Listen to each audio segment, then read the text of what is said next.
And we are live. So feel free to start, Melina. Thanks, Rajay. So welcome everybody to This Is Not a Drill. We are so glad to be back with you. We took last week off for Thanksgiving. Hopefully people enjoyed some time of good food and being with their families.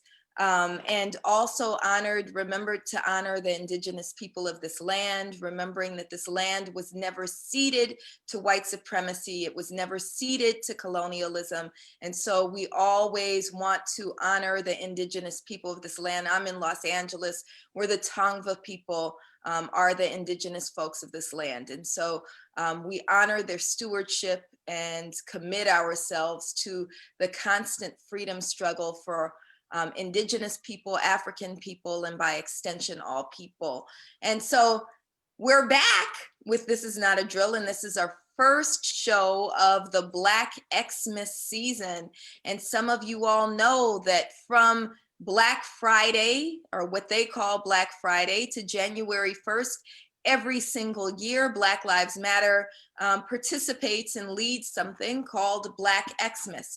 Blackxmas is about harnessing our economic power, remembering that it's important to be intentional and deliberate with our dollars, that we don't have to give ourselves over to white supremacist, heteronormative, patriarchal capitalism. We can exercise self-determination and determine how to use all of our resources, including our economic resources, for the betterment and uplift of our people. And so under Blackxmas, there are 3 tenets: build Black, buy Black, and bank Black.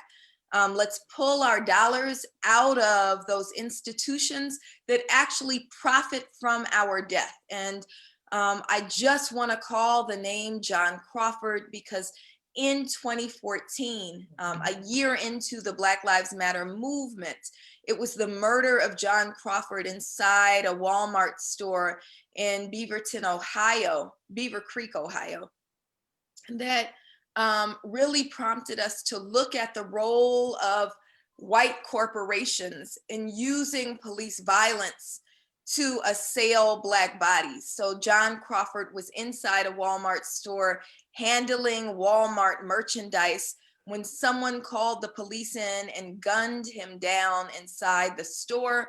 We know that this is a long legacy. John Crawford is not the only one. We know also inside Walmart just this year, Stephen Taylor was killed in the Bay Area. Yvette Henderson was killed outside of a Home Depot in Emeryville, California, allegedly for shoplifting. We know that Sky Young was murdered inside Walgreens. We know Grishario Mack was killed inside the Baldwin Hills Crenshaw Mall. And so we have to look at the ways in which white capitalism is complicit with police violence. And if we think about the history of policing in this country, police have always been used to secure profit for white capitalism. And so we are consciously saying divest from those interests and invest in the things that actually build strong Black communities, because that's where our safety comes from. And so just a couple of quick updates on BLM before we get into our phenomenal guest for tonight. You all know that in the midst of Blackxmas, it doesn't mean that other parts of the movement stop. We are in the midst of a everyday campaign to block Eric Garcetti from getting an appointment to the Biden administration. So we want to encourage everybody who's watching to join us every single morning in person at the Mayor's Mansion at 6th and Irving at 9 a.m. We turn up and we say Black Garcetti. We also say fuck Garcetti, but we say Black Garcetti from the Joe Biden administration. This is day 10. Tomorrow will be day 11. We also have a good time. We bring good food. We play good music. We develop community there. So we want to encourage everybody to join us every single day until either Eric Garcetti says he would not take an appointment or Joe Biden says he won't appoint him. So please stay plugged in there. We have a couple of petitions moving as well on blacklivesmatter.com. We are trying to get a Black woman appointed to the US Senate seat that has been vacated by Kamala Harris because she's now vice president-elect. She was the only Black woman in the US Senate, and we want to make sure that there is another Black woman to replace her. We're advocating for Karen Bass or Barbara Lee. It needs to be somebody out of California. So there's a petition there. And then finally, there's a petition also at blacklivesmatter.com that we'd like you to sign, recognizing that Black people won this election for the Democrats, right? It's through the Black vote that we got Donald Trump out, right? That it's Black folks in Detroit, Black folks in Atlanta, Black folks in Philadelphia that won those states, that voted against Donald Trump. And so, you know, the Biden-Harris administration owe us something for our vote. And so we want to meet with them so we can set our expectations. So this show, This Is Not a Drill, is audaciously Black and revolutionary. And we know that by harnessing all of the parts of our power, we can transform the world in which we live. So I'm really excited to have three of my favorite people, two who I know and one that I'm meeting but have been an admirer of for many years, join us today to talk about those tenets of Blackxmas: build Black, buy Black, bank Black. We have joining us my comrade and sister from another Mr. Audrina Redmond, joining us from Black Lives Matter Long Beach. And we're going to be talking about what it means to build Black.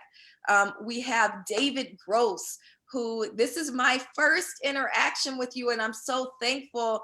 And I'll just share a little bit. We hit you up on social media and got an immediate response back from you that it's an, what did you say? It's an easy decision.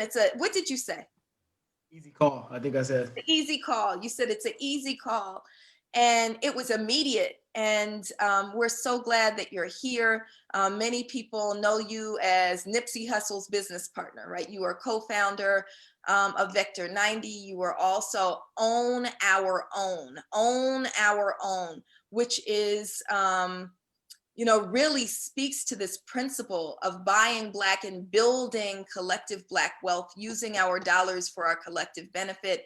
And then our final guest is Kevin Cohey, who is the chair and CEO of One United Bank. If you are not banking at One United, we always ask people to move your money. Do not put your dollars in places that finance your oppression, right? If your dollars are at Citibank, at Wells Fargo, at Bank of America, you should know that they are using your dollars to build private prisons, to build the Dakota Access Pipeline, to set up, you know, jobs that exploit our people. And so we say we need to also bank Black. And so this is Blackxmas season. We have tremendous power, and we want to just start with the principle. And Audrina, maybe you can walk us in. You've been around for several years, almost since the beginning of Black Lives Matter. Can you talk to us about what Blackxmas means and what it means to build Black, to really say that the answer to Black freedom is building strong Black community? Thanks, Melina, for tagging me to have that conversation. I think I'm going to go to the fourth principle of Kwanzaa, umoja, which is collective economics, right? If we're working together, right? Ujamaa, thank you. I knew I was saying that. My mind was saying, I think I'm Same saying that letters, right. just switch, right? Ujamaa is collective economics. It's about building our own. So buy Black, build Black, bank Black. We're investing in ourselves. We're saying that we are just as important as those stores that might be on the West Side, those stores that might be at Fashion Island, all those stores that rip money from our communities and do not reinvest. So that's the primary principle. It's relying on ourselves. It's building our own communities up. It's trusting each other. It's getting away from the narrative that says we are not capable, that we do not have, that it's moving away from a deficit model and moving us into, we are enough. We are enough. We have what it takes. What is it that I'm not exactly remembering the exact numbers, but Black folks are consummate consumers. We buy more of everything than anybody else, especially if it's a toy, if it's electronic, if it's clothing, if it's shoes or something, or along those lines. We engage in consumerism. And so let's invest in each other for that consumerism. Let's lift each other up. And really that may look all kinds of ways, because we're no longer dependent on brick and mortar, right? We have online businesses, we have other ways to reach each other, but we should make that effort, just like you make that effort to leave your house in Inglewood and drive to Culver City to shop, or you make that effort to leave your house and go to the Chase Bank. Not that we all have to go to banks necessarily anymore in person, but we want you to make that effort for Black businesses, for Black organizations, for Black banks. Right. And Build Black is beyond the consumerism, because you pointed to, that we are lured into consumerism, but we don't just have to be consumers, right? So Right. maybe we don't need all that crap. Maybe, your kid doesn't need another skateboard, right?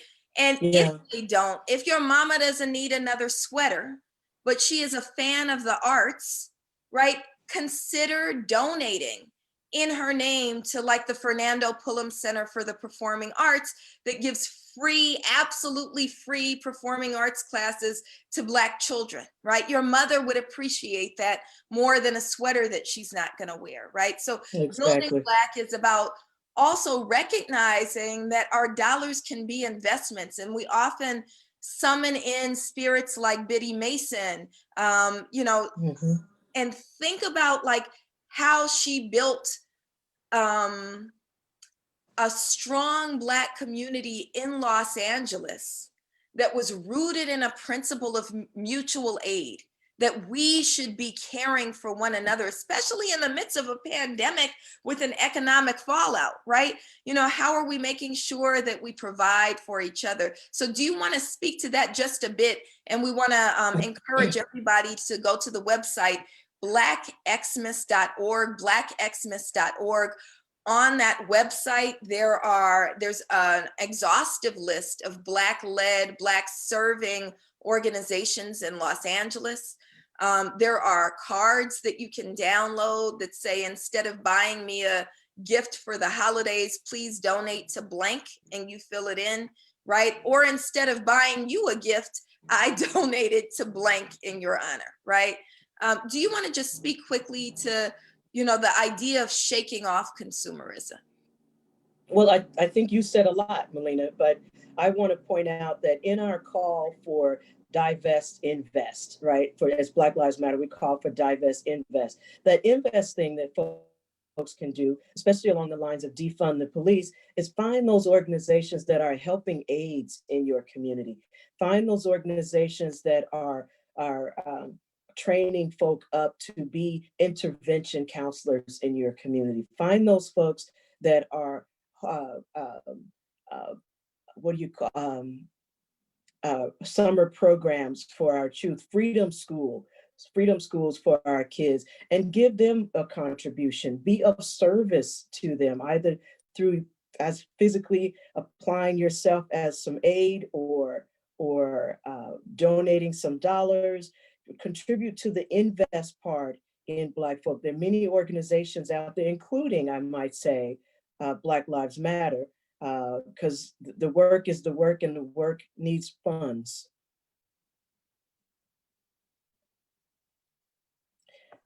I Can't got hear you. told I was on mute, talking on mute, right?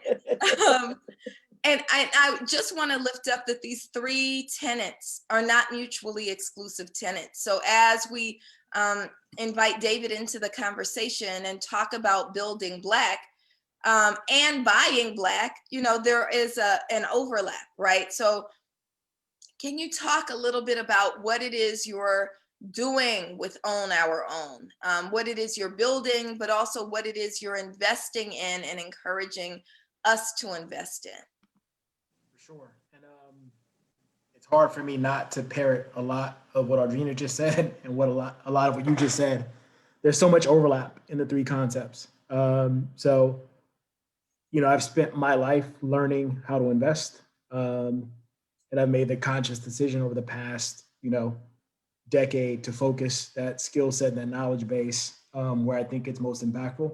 And so my entire thesis and the structure of everything I do is trying to collectively invest in Black communities, Black people, and Black institutions, to really feed this multiplier effect, that's regenerative and keeps on going. Audrina said something in her comments. I made a middle note, shifting away from deficit based thinking. Um, and I think that's critical when you think about Black communities, be asset focused, see value in our communities and our people in every sense of the word. So the core of what I do is invest in real estate. And, there's tons of work that's been done that shows our assets have been devalued over time. And when you control every variable, when you control everything that you can think about that would drive valuation of assets, there's one big remainder that explains the deficit between Black neighborhoods and non-Black neighborhoods, and it's been systemic racism, right? So if we all appreciate and embrace that, why aren't we collectively trying to seize the value there? Why aren't we embracing, the assets that we understand we're close to, and that we implicitly see value in? And so the heart of my work and the heart of my work with Nipsey was saying, let's just do it together.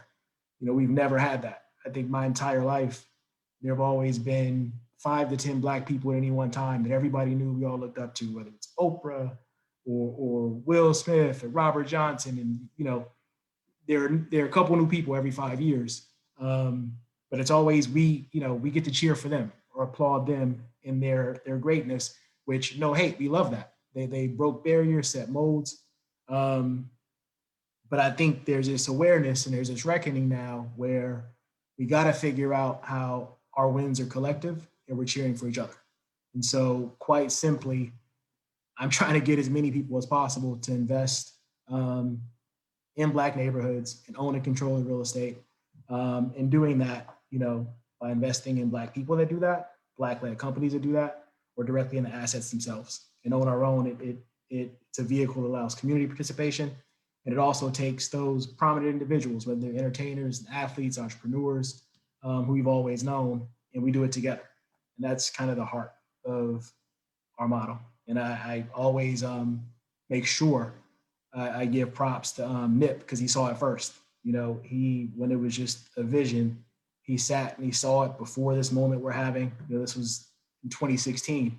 We sat and started playing with this idea. Yeah, I love what you're saying there. And it really does speak to the heart of cooperative economics, right? So you mentioned celebrating people. But I think that what you're getting to is it doesn't matter much to me if Bob Johnson is a billionaire, right? It doesn't matter much to me, right? Because then, so what? So what if he has $1 billion and maybe he'll allow some of us in the community to get some of the crumbs as charity, right?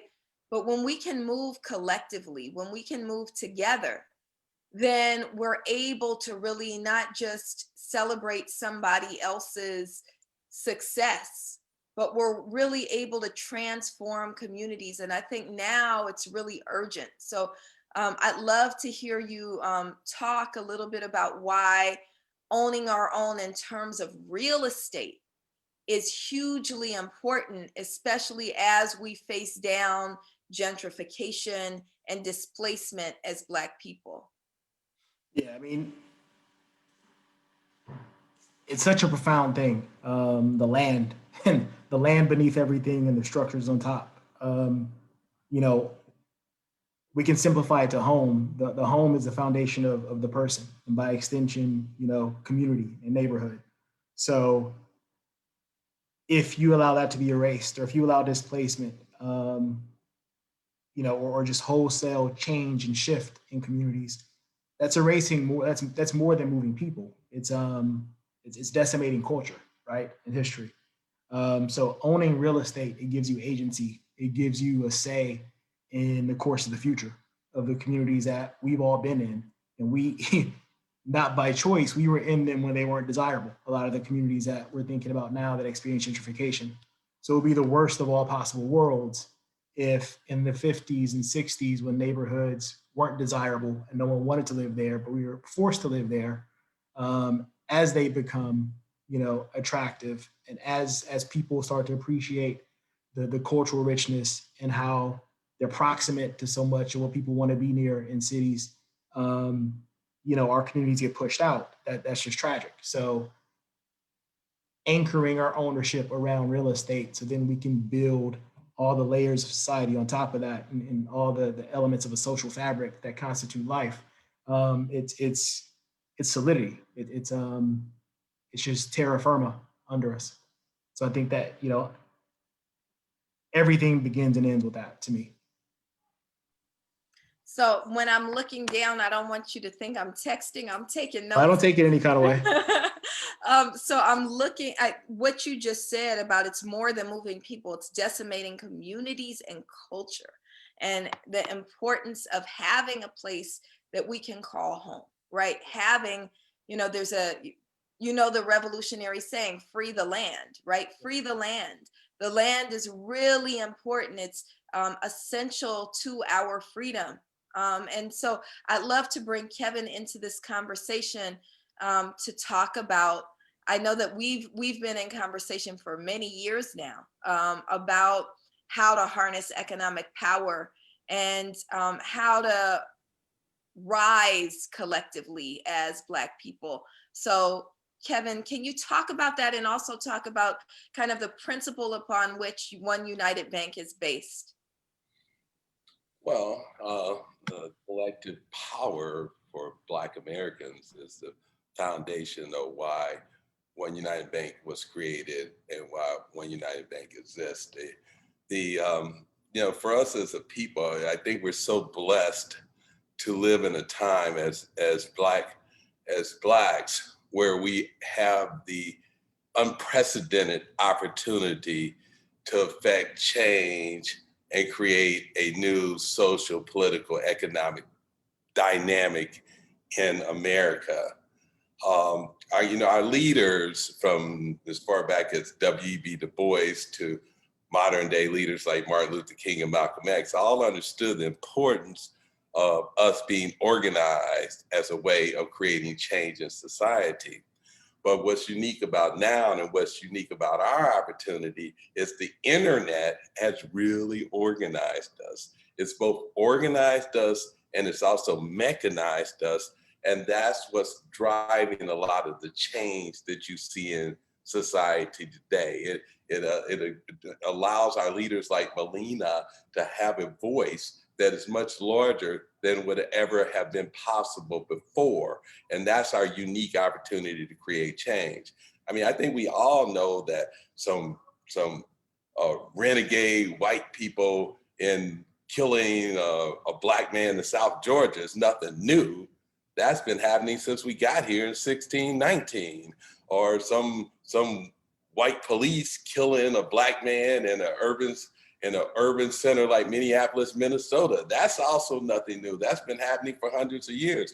What's new is that we're organized and mechanized so that we can affect society and create change. That's what's making the opportunity for all of us possible to really change America in a profound way where it becomes a more just society for us. As we all know, we have not been treated justly. We were slaves, then we were free. They gave us no money, they gave us no property, they gave us no education. In fact, what they decided to do was to pass laws and regulations and to be discriminatory and brutal in their actions in a way that suppressed us economically, which created the situation we have today, which we call the racial wealth gap. This whole business about average Black families having net worths of 17,500. Average white families have a net worth of $171,000. That whole capitalistic paradigm of them having more money, which leads to more challenges for us to operate. And the beauty of now, the beauty of the opportunity of today for us as modern participants in this process is that never before have we been positioned to affect change like we are today. And so here again, where you now bringing that back, now that we're organized, now that we're affecting society, now that we're making this country a better and more livable place for us, we also are recognizing, hey, wait a minute. Our power extends to our ability to, it's, the thing about money, it's not just what you buy, it's also what you don't buy. It's a big deal. We stop buying somebody's hamburgers, okay? We can shut them down. I've had to shut them down. And so that reality, that power has never existed in us before. And now it's our chance to fulfill the legacy of our people, to find an appropriate space in this country for us to be able to live, to be able to raise our children, to be able to have peace, and to not have to go someplace every day where people hate you. So for us, so the cooperation thing is really about power. And that's what we're doing now. We're experiencing, right? This very experience is the accumulation and organization of power for Black people, from other people too, but for Black people to create change. That was good. And I think that it's, and we're getting questions in from Facebook. So if you're watching on Facebook, please type your questions in the comments. And Rajay is feeding those questions back to me so that we can make sure that we engage the viewers. One of the things that's coming in, and I'd love for you to talk about, Kevin, is, I mentioned at the beginning that we're not seeking, Black Lives Matter is not seeking to replace white capitalism with Black capitalism. You have on a Malcolm X hat. We know Malcolm X said, you cannot have capitalism without racism, because a capitalistic system is based upon the oppression and exploitation of the working class, which requires a divided working class, which requires racism in order to give the white folks who are also at the bottom psychic benefits that make them feel like they're above everybody else. So you cannot have capitalism without racism, right? And so I remember, so One United Bank reached out to Black Lives Matter, right? And we had, what was it, about a year's worth of conversation, 6 months worth of conversation about what it meant to bank Black. And what I felt, what Fumi Lola felt, what others felt who engaged with you is it wasn't about just saying, okay, I'm gonna pull my money out of Bank of America. It was about putting my money in One United because we shared beliefs, right? So can you talk about that those underlying beliefs that really fuel Bank Black? Because I know, we don't want to give certain people profits, but we also don't want to just say that because you are also Black, we're going to give you all of our profits. How does it collectively benefit all of us? Okay, well, here again, it starts with this whole concept of being brothers and sisters of a same mind, unblind.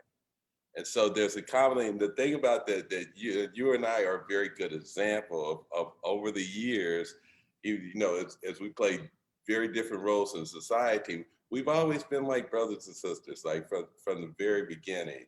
And it's within the context of that spirit that One United Bank exists. Here again, this One United Bank thing, okay, this was an outgrowth of the Panthers, okay? I mean, my family, I'm a child of the Black Panther movement. I was going to Black Panther movements my whole life. The idea for One United Bank literally came at a Panther meeting.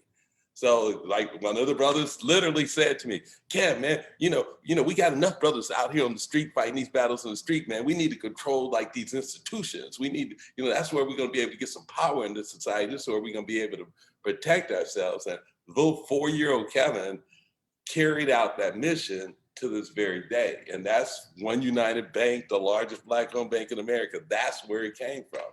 So the thing is we're in a society where we have to be effective, where we can protect ourselves, where we can protect our families, and we can grow and prosper in the way that we want to grow and prosper, not in the way that, for example, the founding fathers grew and prospered. We want to move from an America. We have a very different vision for America. We don't have a vision for America that's rooted in rich white property owners. I mean, that's what the founding fathers did. That's also not, I don't think it's a very successful vision for a community to just have rich white people control all the resources. So we're by definition for broader control of the resources, and above all, we're for humanity for all. We don't believe in making decisions for others about how they live their life and what's important to them or not, what's not important to them. But we do believe in the importance of social justice, the importance of opportunity for all. The importance of, here again, not having to be in a place where you're hated and your opportunities are suppressed. And so that's what the institution fights for. It fights for humanity, and particularly for the humanity of Black people. I mean, this is, One United Bank is a Black thing. It's that's what we do. I mean, that's our whole thing. And we say we're unapologetically Black. So that being said, the company has, I mean, in a sense, it's captured the heart of Black America. It has customers on a nationwide basis that all think very similar to everybody on the panel. This is One United Bank. You look at it, this is what One United Bank looks like. And it gives you a tool, it gives you a vehicle. Certainly, someone wants to create wealth to build our net worth. We do believe that we do have to build our net worth. We do believe we have to have financial strength within this society. We believe that it's important to have resources to protect yourself and nothing else. Now, does it have to be disproportionate to this whole I've never been as fascinated with money as some. I mean, Kevin made $1 billion. I mean, I was never trying to do that. I mean, that's why One United Bank, it's an FDIC insured commercial bank, but it's also a community development financial institution. It has as its primary purpose community development. Right. I wouldn't have, that couldn't have, What I love is how everything, kind of cross-pollinates. If you walk into One United Bank, there's Black art. And if there's no other reason to bank there, you have the flyest debit cards, right? I got 2 of them. You got Mama Harriet Tubman on a debit card, right? Like, we have all kinds of ways in which, streams to Black freedom intersect. I'm wondering if Kevin and David, are you all in relationship with one another? Like, we just met. Lending? I don't know if you need lending. I don't know how it works, David. Well, okay, David, I would tell you just unequivocally, okay, what you do, that's what I do, man, okay? Like, we have, we've contributed to, there's so many people who are in your situation who think like you do, that we've been instrumental. We've been the foundation for them building their enterprises. That's a specialty area of the bank. I mean, real estate financing, that's what we do. How does own our own work? How does it work? Because I love that you talk about it in collective terms, like we own our own. right? Own Yeah. our own, not own my own our own, right? Yes, we collectively generate the resources. We generate the resources to be. I always think of it in terms of protection. I mean, because it has to start there. You can't. We have to be able to stop people from beating us, stop people from killing us, stop people from denying us from basic freedom of life. And so that the first responsibility of the collective, from my view, is self-protection. Right. And David, how do you feel about that? So I guess there are a few questions. Let me address. It's my first time connecting with Kevin live. As a real estate investor, developer, always in search of capital and lenders. So would love to have an offline conversation with Kevin. And the way Own Our Own works. So to go back to something Kevin said earlier, he quoted a stat that you'll frequently read. There are a few stats out there about how, the average household net worth of Black families is going to approximate zero by 2040, 2050, whatever the number is. It just speaks to, and forget the actual number, the directionality of it speaks to the significant gaps between our community and others, right? So what that's meant is that over the past 60 years, a lot of the wealth generated in this country has been from investment in the capital markets, private markets, et cetera. So people aren't making a lot of money. They don't have the ability to save a lot of money, and investment comes from saving. So we've been barred from participating in capturing the upside that comes from investing in the capital markets, investing in real estate, which is why we don't own a lot of the real estate in our own communities. So the structure of Own Our Own is to fractionalize investment in real estate down to the lowest minimum that can make sense for a private equity vehicle. So people from the communities we're investing in, we're targeting inner city communities all across the country, can invest as little as $1,000 and own part of a portfolio that's invested in Atlanta, Baltimore, South Central, Chicago, New Orleans, Memphis, Cleveland, et cetera. We go and we get the debt from banks. Hopefully we can do something with a One United, but our investment is levered, and we go and we try to buy as much of the assets as we can in our communities.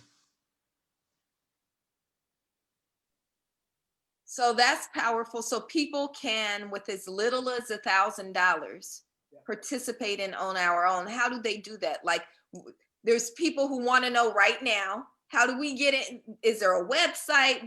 Go to ownerourown.com right now, and you can make a pre-commitment. So we're right now we're in a phase called testing the waters, where we see if the community really supports this and they really want to be a part of this. But they'll invest via, we've built tech over the past 2 years. We'll probably launch this month. But yeah, ownerourown.com is the platform where they'll be able to make their actual investment. And this isn't something that other communities don't do. A lot of times, and it frustrates me when African-American people are compared to immigrant communities, right? Because immigrant communities came in intact, right? And so there is by and large, and this is not to universalize or in any way say that every immigrant community is the same, but by and large, when we look at most immigrant communities, many in the immigrant community, they have come with their families intact, with relationships to home, with economic practices that they've carried with them. We need to understand what the legacy of chattel slavery and the enslavement of African people has done, right? And so kind of building back up those practices, remembering that we are not simply blank slates, but there was kind of a principle of cooperative economics that came with us that was stolen from us as a part of Black dehumanization under chattel slavery that we can reclaim in order to kind of exercise power. And so I think that it's important to remember what you're talking about is not something that hasn't worked for other communities and wasn't core to who we were before we were enslaved, right? And so I think that it's also about that first principle of Kwanzaa, and really the name of your bank, right? Umoja, right? The principle of moving in a united way so that we can profit collectively and rise collectively. What are your thoughts about that, Audrina? Let me come off of the mute button. You know, I tell people often that we have to remember that this country was founded on land and the vote.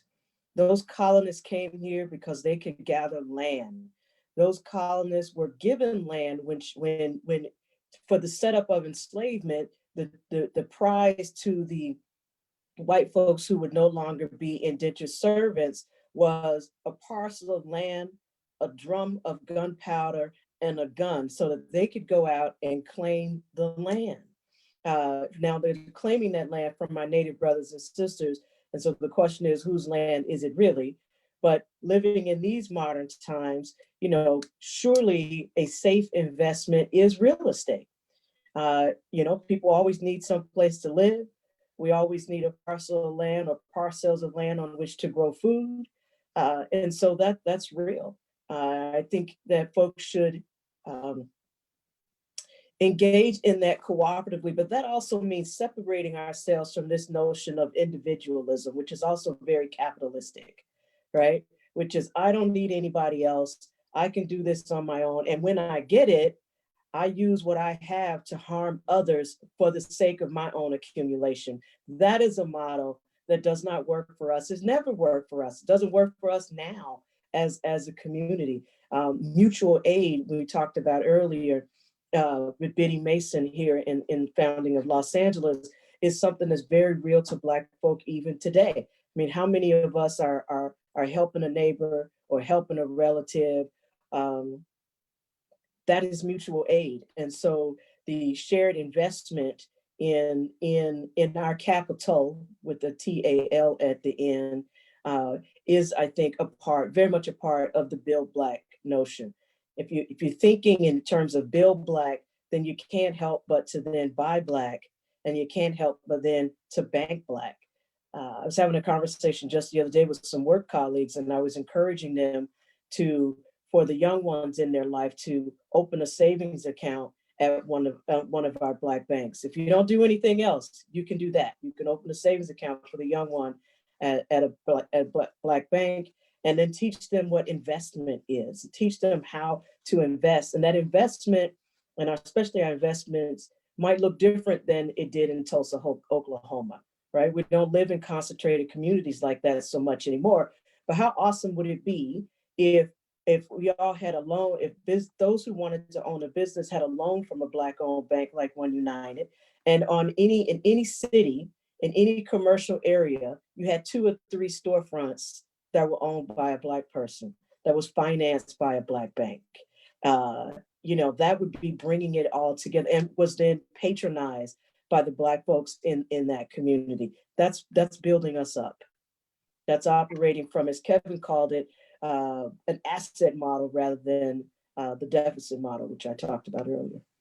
Absolutely, absolutely. And we do want to uplift that when we talk about buy Black, we do mean buying real estate in our communities, making sure we do own our own so that we cannot be displaced and gentrified. And with gentrification also comes harm and brutality, and even the killings of Black people, over policing of communities. If we think about, you know, the idea that a lot of white folks who are moving into Black neighborhoods think that their comfort is more important than our safety. And so they'll call police in to make it safe for them to walk their dogs at night, while threatening the lives of, you know, my 3 children, because they're now over policed. And so when my children, well, when the pandemic ends, when my children are coming home from school, they then are harassed by those police that gentrifiers called in. So we need to think about this economic system, and this idea of buying our own, owning our own is also a protection mechanism. But when we talk about buying Black, we also mean, like, if your mama really does need a new sweater, don't go to, you know, the white-owned businesses that really don't need your dollars. It's important to remember that as everybody else is losing money, as 40 to 50% of Black-owned businesses are projected to never come back after this pandemic, to shut down permanently after this pandemic. Jeff Bezos, the CEO of Amazon, has quadrupled his wealth, right? Target and Walmart and big box stores are posting record profits. They don't need your money. And if they did, we don't have any allegiance to them anyway, right? Who needs your money? If your mama needs a sweater, I know a store called Nobody Jones on Pico that has a much flyer sweater than you will find at Macy's, right? So go buy Black. And one of the things that we've done as Black Lives Matter is every single day we post a Black-owned business of the day. We got skateboard companies, we got roller skate shops, we got you need your nails done, we got Nails by Severn, we got lots of places that you can go. Questions that are coming in on Facebook are for you, Kevin. People are asking, and if we got about 15 minutes left, so we want to keep it a little bit tight.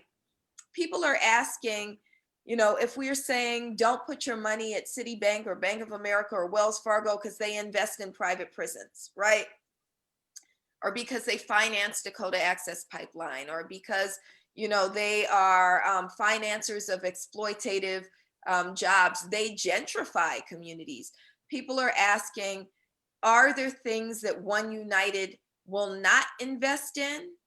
And are there things that One United is committed to investing in? So is there a difference in how you use the assets that are being held at One United Bank as opposed to these white banks?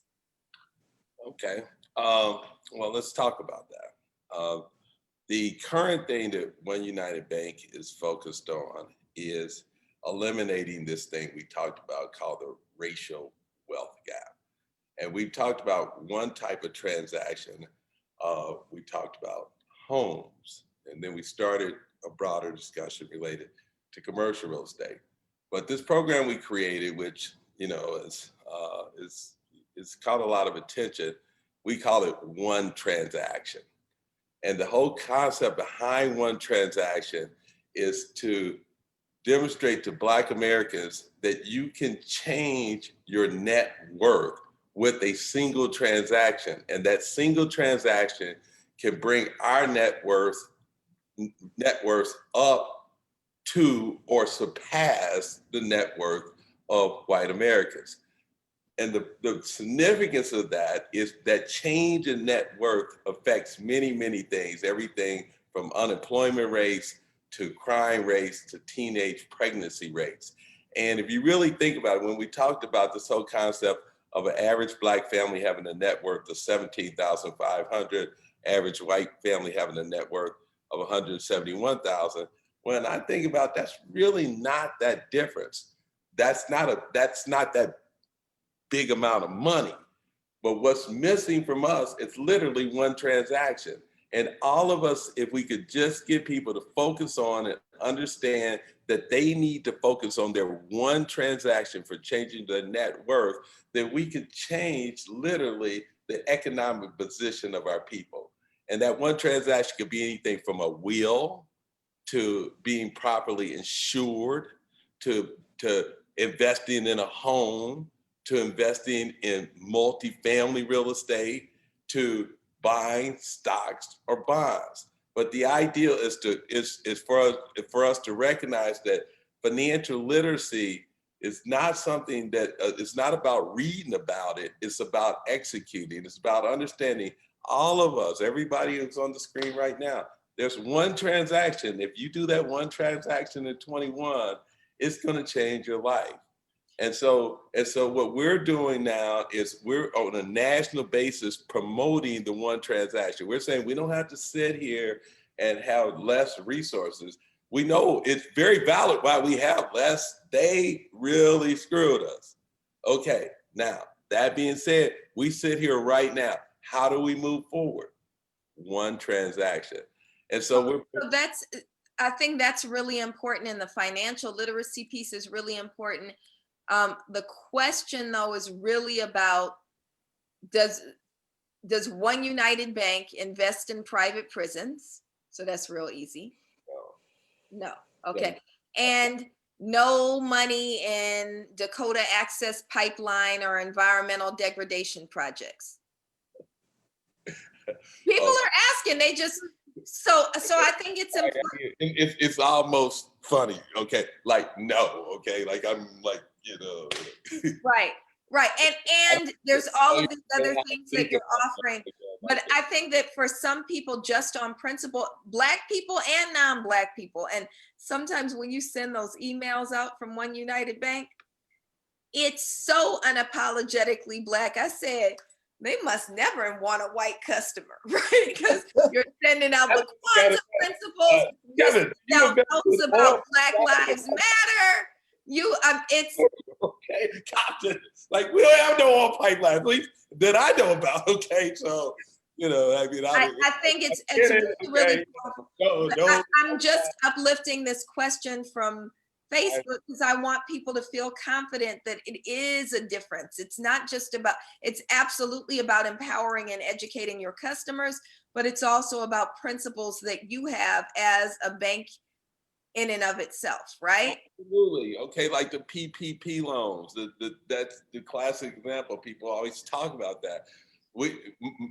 Pretty much every bank, what they did was ran around and took the money and gave it to their biggest customers as fast as they could because it was easier to do business with them because they had financial advisors and tax lawyers and such, and so they could fill out the forms easier and you could make a bigger fee.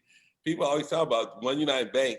To exemplify what we did, our first PPP loan was to a single mother of 7 who was an Uber driver. That's the difference. Right. Absolutely. We did it because it was hard. So we weren't sitting there. We're in a time like this where we're all struggling as a people to survive in this pandemic, and then we're going to sit here and profiteer and try to clip off large coupons on loans. We took the responsibility seriously, and we did it the other way. It was much more difficult to do small loans with people who didn't have the resources and the ability to put together the application. But that's what we did, and that's the difference with One United Bank. So if you got any thought in your head about some, like that's like, to me, utter madness. Okay, financing a prison, financing an oil pipeline. That's just like I mean, here again, and this thing about One United. Okay, One United Bank is a really, literally, actually a Black-owned bank.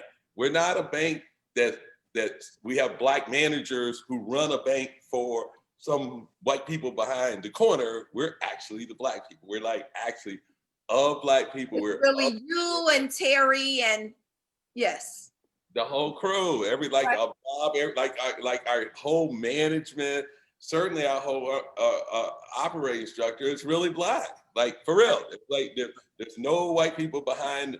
And that's different. I get it. And, we have a lot of institutions that say they're Black-owned banks and really are banks that are run by Black people. Our thing is, look, we ran the plantations. We managed them. I mean, this is really about creating real equity and real power so we can so if we want to do something, with whatever organization we want to do it with, we're going to do it. We don't care. I mean, that's the power of having an institution with the strength and the resources to be able to stand behind the community. And that's what One United Bank does. It's done it all through this pandemic.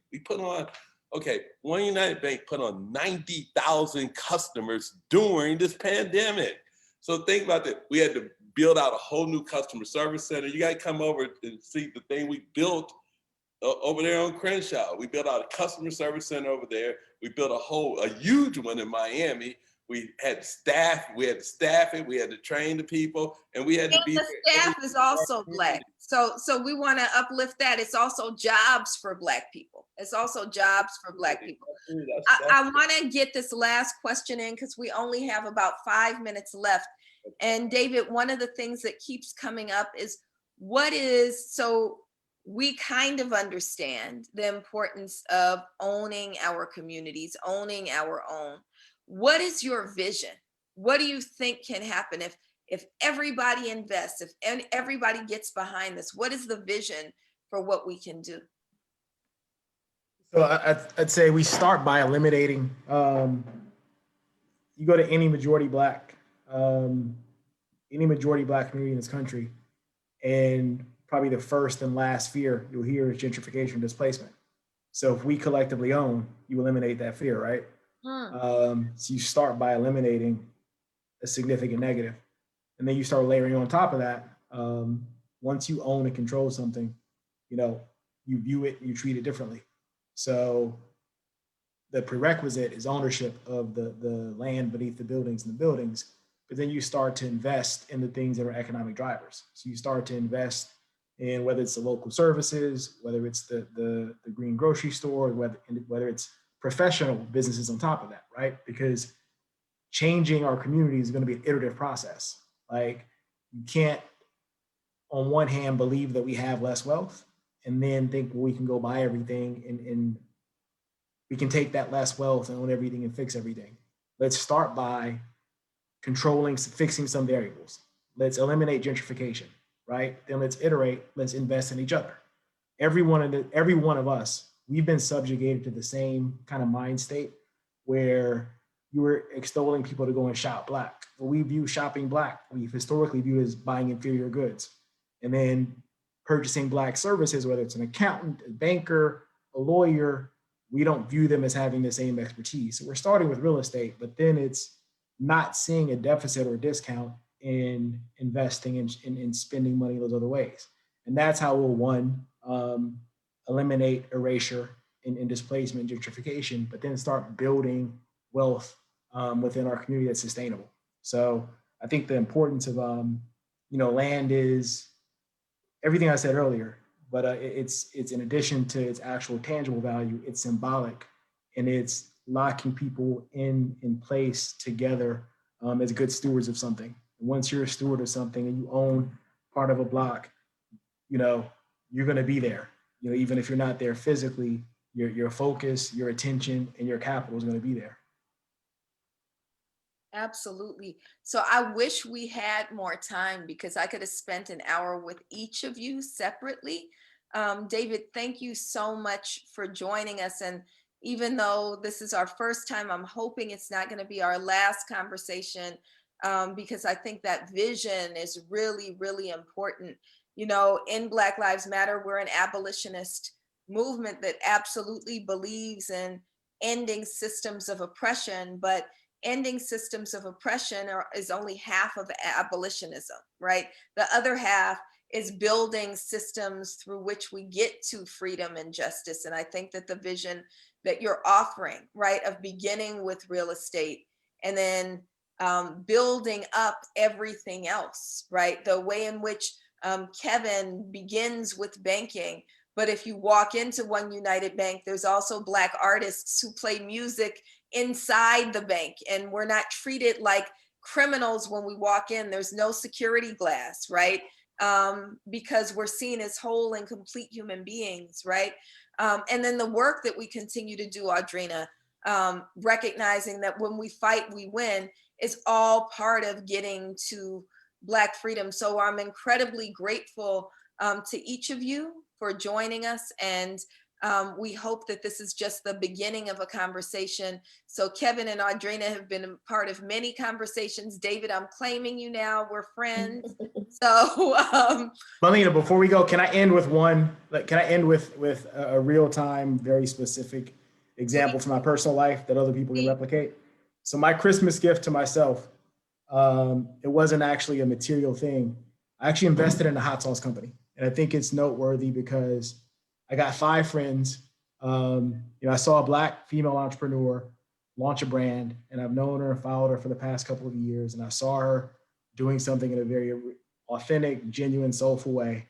And I knew she was trying to raise money in the conventional methods that entrepreneurs try to raise money.